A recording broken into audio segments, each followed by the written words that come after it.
Hello everyone, thanks for joining us. You want to implement Microsoft Entra custom authentication extension to add your own business logic to customize the sign-up or sign-in flow, but you are not sure where to start. Then, this video is for you.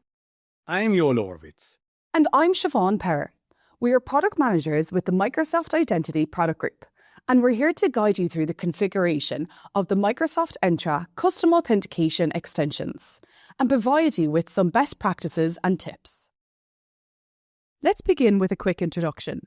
Within Microsoft Entra ID authentication pipeline, there are several built-in authentication events like validating the user's credentials, conditional access, multi-factor authentication, self-service password reset, and more. Both Microsoft Entra ID and Microsoft Entra External ID allows you to add custom authentication extensions at specific points within the authentication flow. A custom authentication extension is essentially an event listener that, when activated, makes a HTTPS call to a REST API endpoint where you define an action. Currently, there are 4 custom authentication events, including the onOTP send, onAttribute collection start, onAttribute collection submit, and onToken issuance start, which is also known as the custom claims provider. And we plan to add more events in the future. For all types of events, there are at least 2 components you need to configure: a custom authentication extension in Microsoft Entra and a web API. The custom authentication extension is where you define when the web API should be called, its endpoint URL, and the credentials to call the web API. The web API is where you define what happens with your own business logic. You develop the web API endpoint with any programming language like C#, Python, JavaScript, and run it on platforms like Azure Functions, Azure Logic App, Azure App Services, or other publicly available API endpoint. When an event is triggered, Microsoft Entra invokes your web API. The request's payload provides you with details about the event, user profile, authentication request data, and other contextual information such as the user's language. Then, your web API performs the workload you defined with your business logic and returns an action type that instructs Microsoft Entra how to proceed with the authentication flow. For instance, for self-service sign-up, the action type returned by your web API indicates whether the account can be created in the directory, continue with the sign-up flow, or show a validation error. The web API response may also include some data. For example, for input validation errors, the response should include a collection of attributes along with their respective error messages. Both the request payload and the response data must follow the schema as specified in our documentation.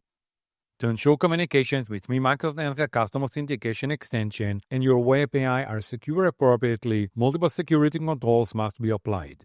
Let me first explain how Microsoft Entra protects access to your web API. When you create a custom authentication extension, you register an application in Microsoft Entra ID for the custom authentication extension.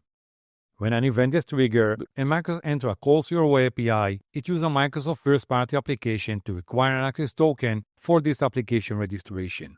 This security token is called bearer token, and the bearer token is included in the HTTP authorization header in the HTTP request to your web API. Your web API validates the bearer token and trusts the HTTP request from Microsoft Entra. The application registration can be shared across multiple custom authentication extensions as long as the domain name of the web API URL is the exact same one. In this example, the endpoint on the right-hand side are published under the auth API voodooofdemo.com, and therefore a single application registration is used. Using a single application registration simplifies the authentication settings of your web API. To ensure secure access to your web API must validate the bearer token, including the token lifetime, to determine whether the token is valid and has not expired. Validate the signature of the token. Verify the token's issuer matched your tenant ID. Check the audience claim, which is known as the recipient of the token. In the context of the custom authentication extension, the audience value must match the ID of the application registration for the custom authentication extension. And the authorized party, also known as AZP claim. The AZP claim represents the application that is authorized to use the token. In the context of the custom authentication extension, it represents the Microsoft first-party application. Your web API should validate the AZP claims value with a fixed ID specified in our documentation, ensuring that only Microsoft Entra can access your web API. The subject of the token refers to the Microsoft First-Party Application Service Principal ID. If you check the AZP claim, no need to validate the subject. We offer several solutions for protecting web APIs with buried tokens that can be found in our documentation. For ASP.NET Web API, you may utilize the Microsoft Identity Web NuGet library. And for Azure Functions, you can also use the Microsoft Azure Web Job Extensions Authentication Events library. These powerful libraries streamline the process of securing web APIs with buried tokens.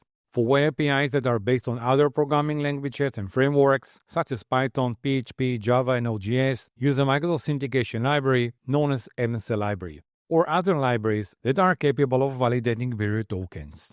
For our customers that host their web API on Azure App Services or Azure Function Apps, we made it even easier with EasyOS. The EasyOS provide a building authentication capabilities that can validate the buried token as required without writing a single line of code.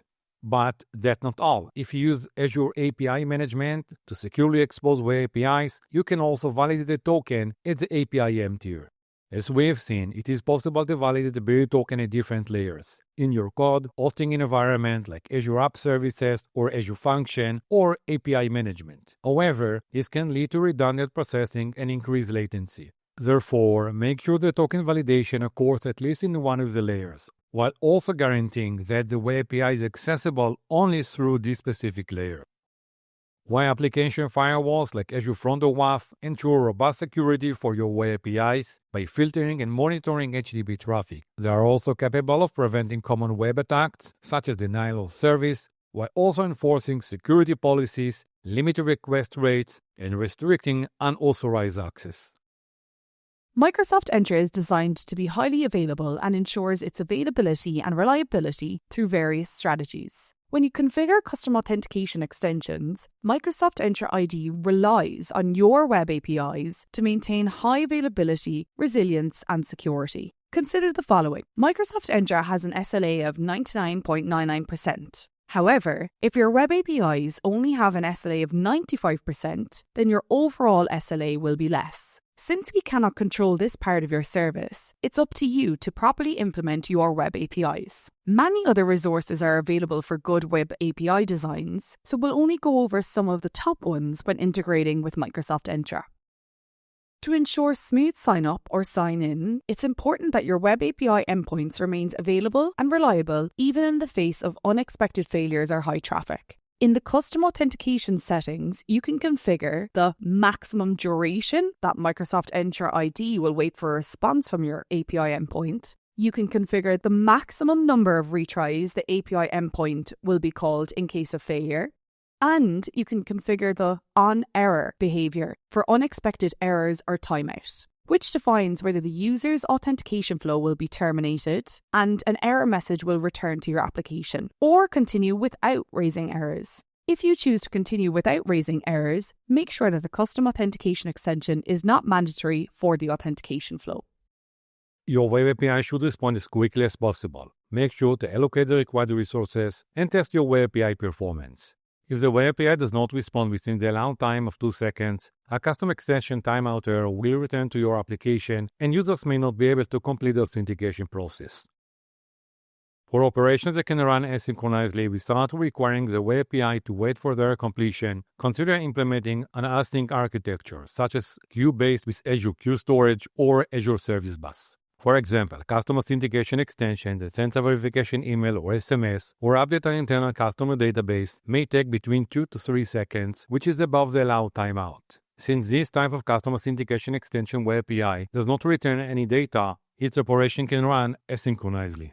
The queue-based design can improve the performance and reliability of your web API. The web API creates a message, places it in the queue for processing, and responds immediately to Microsoft Entra ID.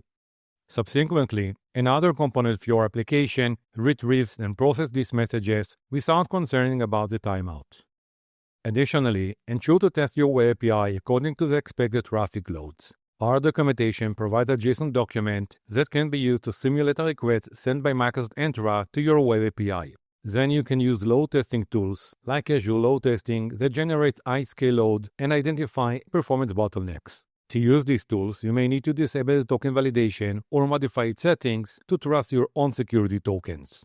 Be aware that these methods pose security risk and you should avoid using it in production environment. Your Web API should be able to handle internal errors. If the Web API returns an unexpected error, by default, the user's authentication flow will be terminated and an error message will return to your application. To help this, we recommend you monitor the performance of your Web API. You can use application insights to collect telemetry and internal errors. Please be aware that the request payload may include personal data. Ensure that only relevant and required information is included in the monitoring. Microsoft Entra offers comprehensive logging for the sign-in flow, including details from custom authentication extensions. By closely monitoring these sign-in logs for errors, you can enhance resiliency and overall user experience. This proactive approach helps in identifying and resolving issues promptly, ensuring a smoother and more reliable authentication process.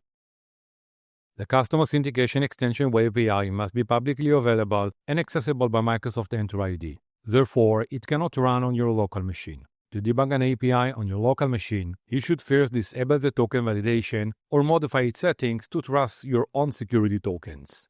Then, use API client tools like Postman or Web API extension for Visual Studio Code and create an HTTP request with a request payload using the JSON sample provided in our documentation. This will simulate a request from Microsoft Entra ID to your Web API. It is important to note that debugging your Web API introduces security risk and should never be used in production environments. Instead, monitor your Web API for details about potential issues. A custom authentication extension allows you to integrate your specific business logic into Microsoft Entra ID's authentication process. In this video, you learned how to develop, protect access to the endpoints, and make sure your Web API is available and provides smooth sign-in experience. In the next video, we will explain how to add claims for external systems to security tokens using Microsoft Entra custom authentication extensions. It is available to you at aka.ms/ead/training. Thanks for watching and see you in the next one.